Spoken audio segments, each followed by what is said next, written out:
একটা বাক্সে খেজুরের গুড় পরোটার জন্য, আর একটা বাক্সে এমনি গুড় রুটি দিয়ে খাবে বাবা।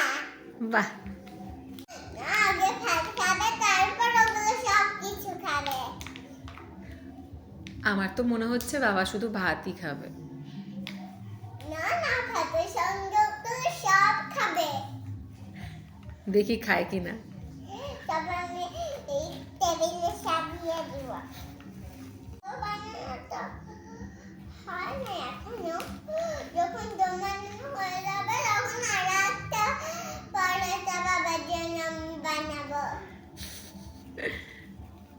আমার সোনা কত রান্না করা শিখে গেছে। জানো, হ্যাঁ মা। তারপরে আমি আমার বাবার জন্য সবজি রান্না করবো, ভাত রান্না করবো, তারপর রুটি বানাবো। তারপর রুটি মেখে মেখে সেদিন রান্না করে একটা একটা করে আমি বাবাকে থালাই করে পরোটা দিব, রুটি দিব। বাহ,